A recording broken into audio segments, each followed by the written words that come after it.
The Cuyahoga County Community Development Committee meeting is now called to order. Ashley, would you please call the roll? Calling the roll, Mr. Jones. Here. Mr. Brady. Here. Mr. Hauser. Mr. Hauser is absent at the moment. Ms. Simon. Ms. Simon is absent at the moment. Mr. Gallagher. Here. We have a quorum. Excellent. Ashley, are there any public comments related to the agenda? Yes.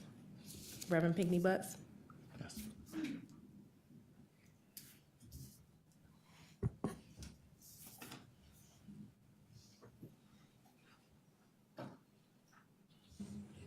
Good morning, I'm Reverend Pamela M. Pinckney Butts, and my phone number is 1-216-548-0820.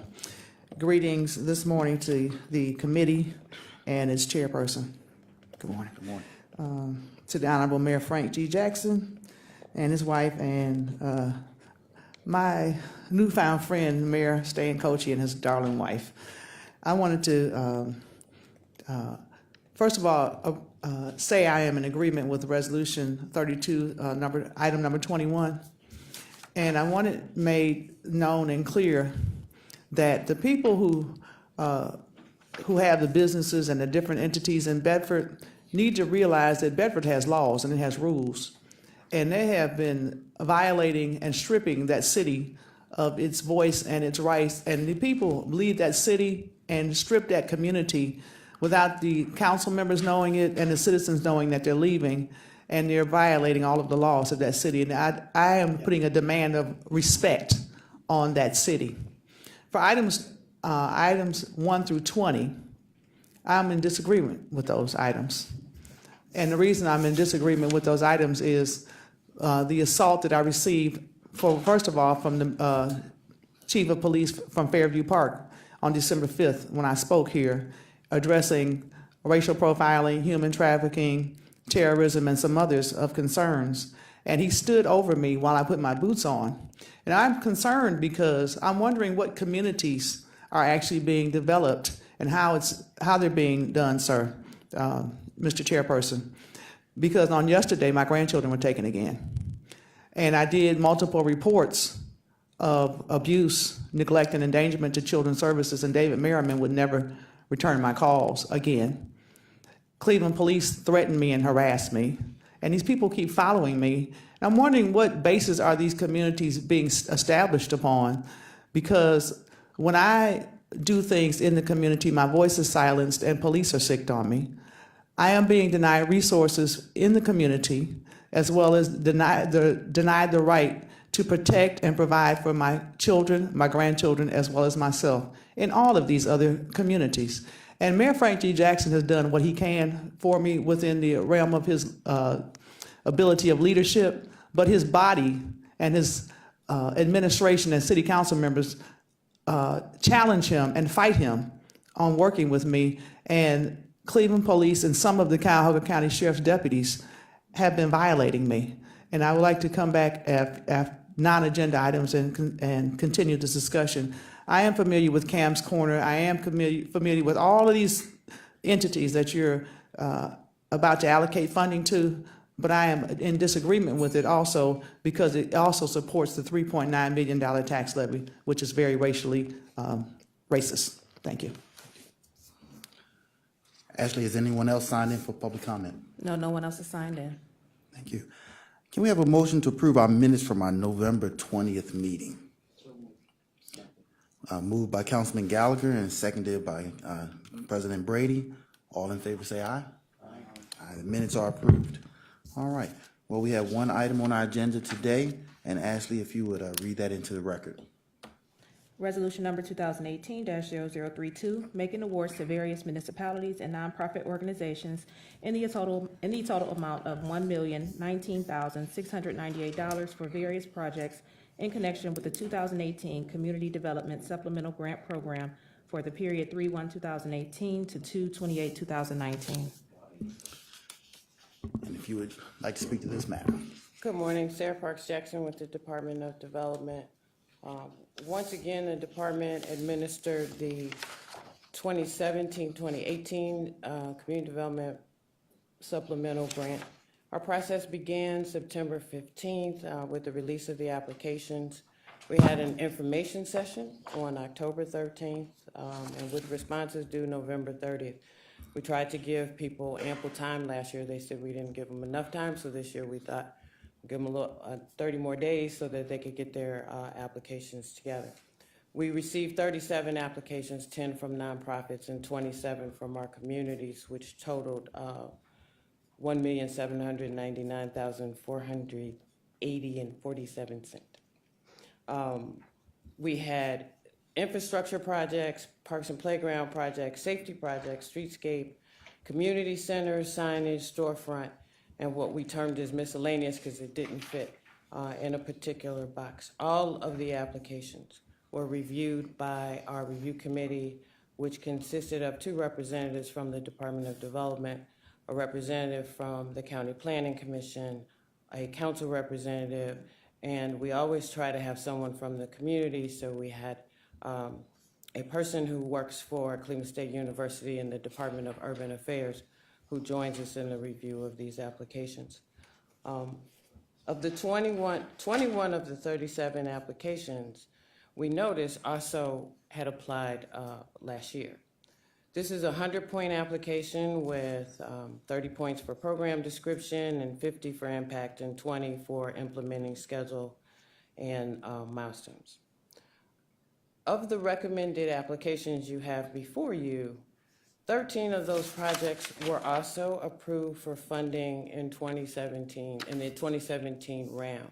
What we found was 4 or 5 of those applications were for projects that got started in the first round, and they applied again so that they could continue or complete the project.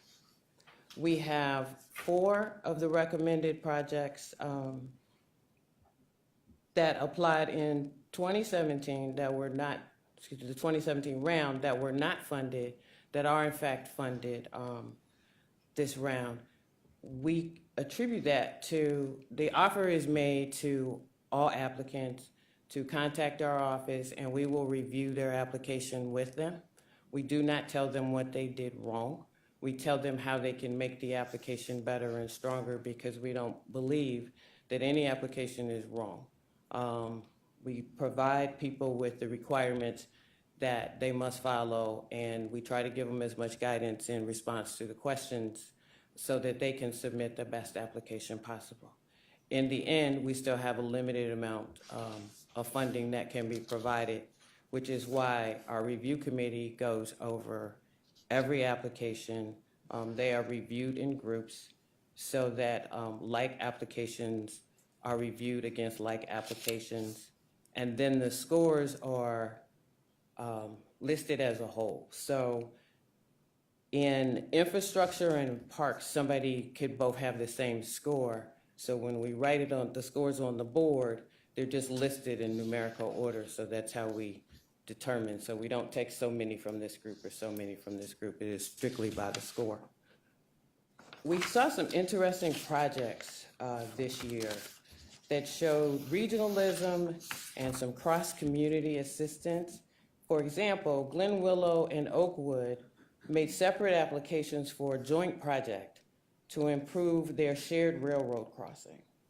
Cleveland Housing Network, which is now CHN Housing Partners, provided an application to provide electrical knob and tube replacement program countywide because the state's weatherization program now says that homes that don't have up-to-date electrical, such as those old homes that have knob and tube, they can't service. So what this does is by CHN being allowed to make upgrades to the electrical knob and tube, these homeowners now can also access the state's weatherization program. Famigos Foundation was one of those applications that came in last year that did not get approved, and this year is on the recommendation list to create a welcome center at the cultural gardens. Again, the department always makes it available to our applicants to sit down and talk to us about their applications. Excuse me. And we also make that opportunity to this council that anything you want us to go over with you, we'd be happy to schedule with staff to sit down, bring the applications if that's what you need to see. In addition, I must say, in light of the federal budget, or the lack thereof, and our delay in receipt of HUD dollars for CDBG for our Muni grant, which we have not done yet because we don't have the funding. This program is filling a gap and assisting communities that right now are seeing a delay in the funds that we could possibly provide. The legislation just takes us through this year, so I've talked to Joe Nani about seeing if we could possibly get an extension so that the program can continue. Joe, you still here? If I could, I ask Joe to speak to our conversations about CDSG going forward. Good morning. I just wanted to remind you, I've talked with most of you individually, that staff is preparing an amendment to this legislation that will expand the program another 2 years or more, if you guys like, in light of the success of the program. I think it's something that most council members would like to see, but I'll be talking with you, Council President, to find a date to get that on the agenda. But I think most folks in the community and the council and the county have found it to be a pretty successful and worthy program. Councilman? Joe, because it would probably sound better coming from you, I'd like to remind those in the room who don't know, actually, I'd rather say this myself. Okay. But particularly the new councilman who I know was here and may know about this, but this has really turned out really well. And it was in the beginning an effort by some, particularly members in the inner ring suburbs and outer ring suburbs, to try to find ways that they could bring some resources to their community. And so this was fashioned originally by Councilman Greenspan with the input of others. And he worked it for quite a while. And we eventually had consensus around it. But it was your predecessor, Councilman Hairston, who put the last touch on it that made it, that gave it a broader consensus, and that was that CDCs were also allowed to apply for these funds. And that was for people all over throughout the county, but also within the city of Cleveland, where we didn't believe that that grants of this scale would get the attention of the city of Cleveland, and they would maybe not even apply for them. So we wanted the communities in the city to be able to at least have a chance to apply, and they do. And it also turns out to be true, the city of Cleveland doesn't seem to have much interest in these small grants. But this is casino money. This is part of the casino money that the council has authority over. The administration has authority over half the casino money. The council has authority over the other half. Initially, a lot of the casino money was spent in downtown development, and I don't have any regrets about that, but there was a move from the very beginning to make sure that the time would come when this money would be pushed out into the neighborhoods and out into the other communities. And we've been able to successfully do that, the council as a whole. And we really appreciate, of course, the help of the administration, the combination of this legislation, the council's input, and the ability of the administration to help us make this a reality has brought us where we are today. And so I'm completely supportive of continuing the program, and I don't know of anyone who's not. No, you can say it. Well, I just wanted to go along with what you said relative to the staff too, because I'd be negligent if I didn't say how helpful Sarah and her staff have been to really turn this into a professional program, and a program that we can defend the decisions that are made when we bring them up to you guys for approval. And they really kind of took it over once that legislation was passed and really turned it into something great. Right. Thank you. Thank you. All right. Are there, have you finished, Sarah? One more? Sarah, continue. Thank you. I wanted to note that the director is at another meeting, and he wanted to make sure you all knew that he was at Mayors and Managers, but with me today is our Deputy Chief of Economic Development, Greg Huth, and a staff person that works very closely with me, Michael Tornicki. Once this process stops, then Mike takes over getting the applications out and working with the cities and working through their engineering problems or whatever issues they may have in going forward.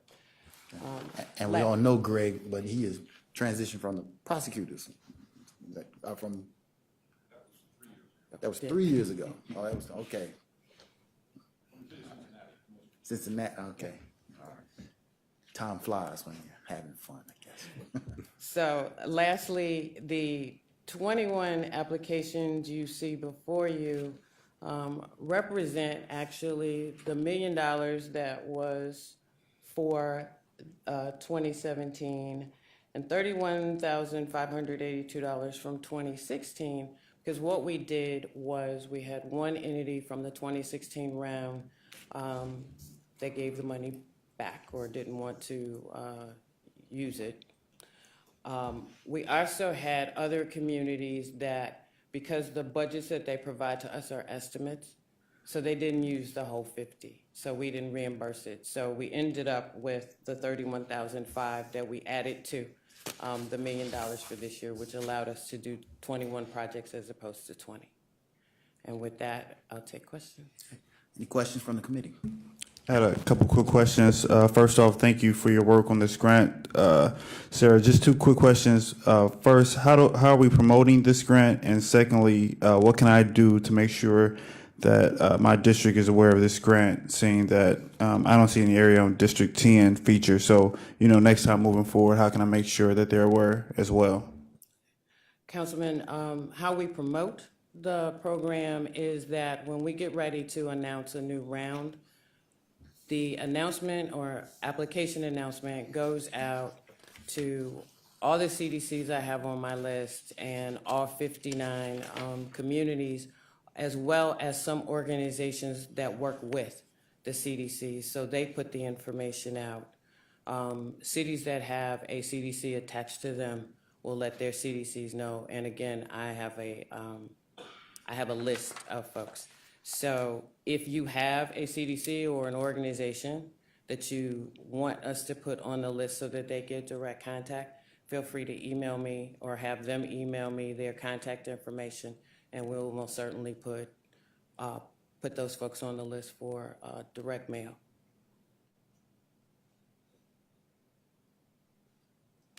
Any other questions? No. You mentioned, Sarah, that you don't say a contract application is wrong, but you just you'll make them aware how to make it stronger or better. Can you give us some examples of what you've shared with cities? I'm sure some have reached out to you about their not having been awarded. Give us a sense of what stronger and better looks like to some of the cities.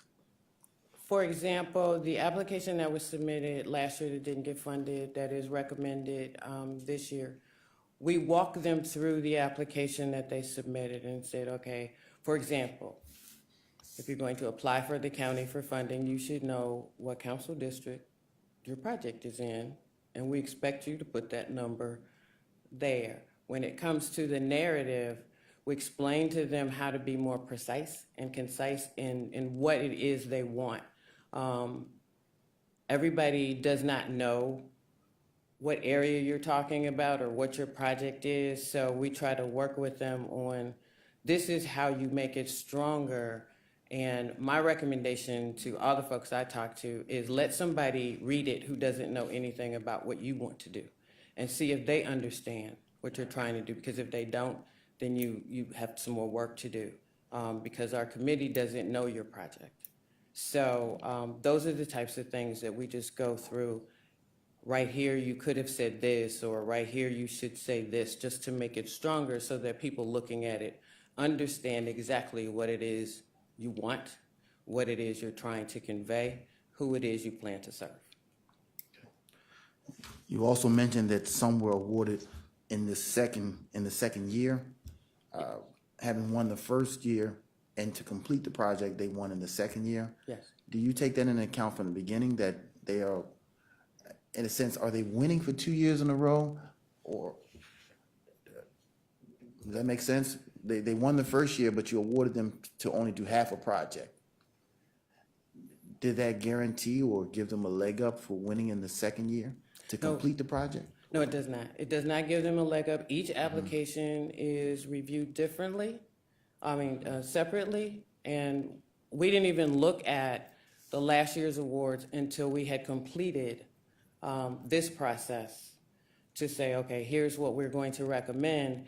And then we said, well, let's look and see if any of these folks are on the list from last year. Now, some of them in their application did say this is a continuation of the project that we requested prior to, so we knew that, but that is not taken in consideration either for a positive or a negative.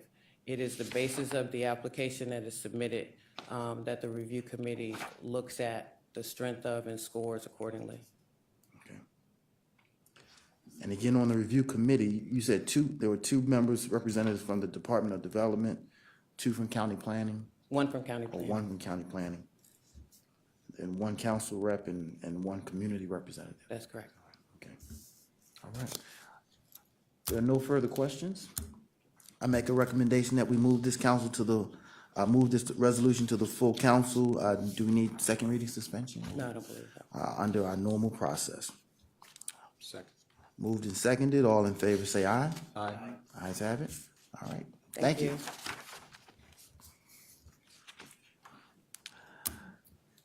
Any miscellaneous business? Ashley, is there anyone for public comment? Yes, Reverend Pickney Butts. Yes, Reverend.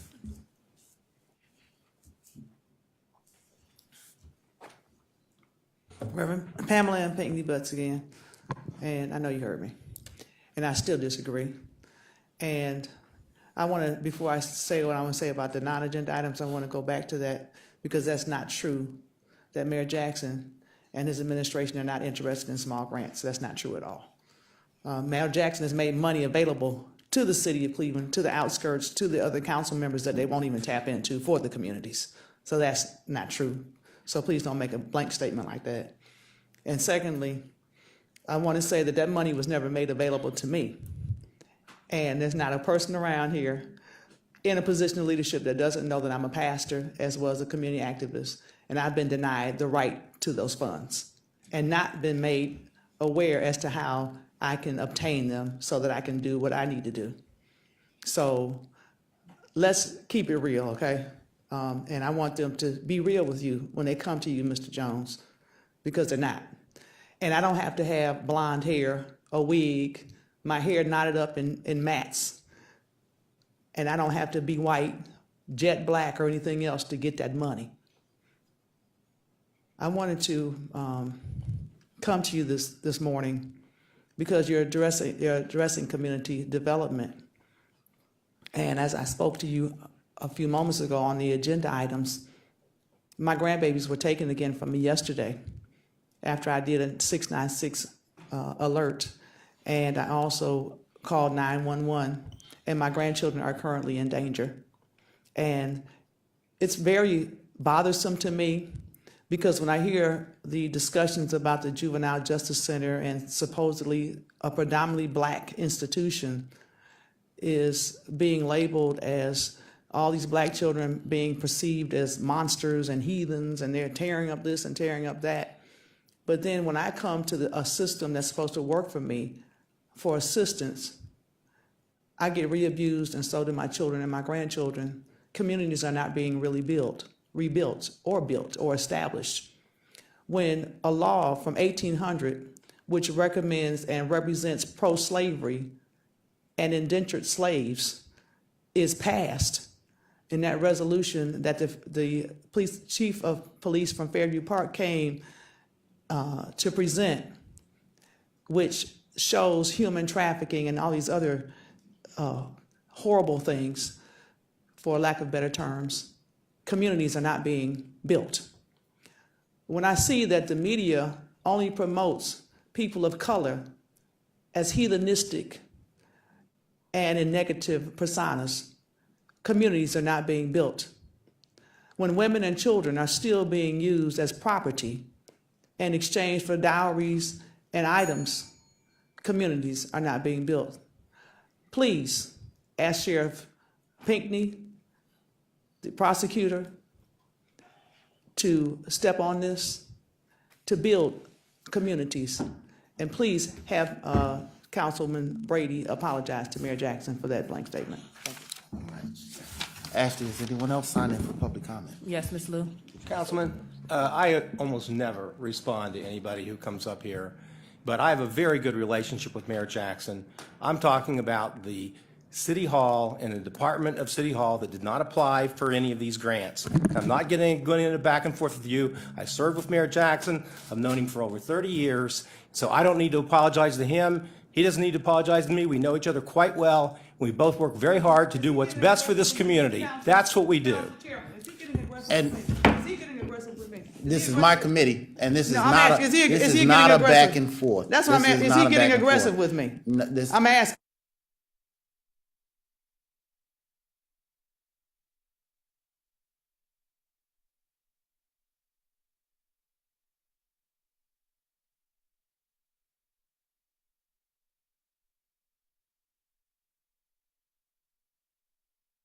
Public comment.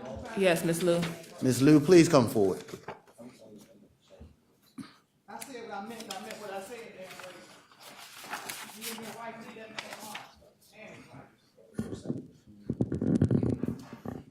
Come forward, Ms. Lou.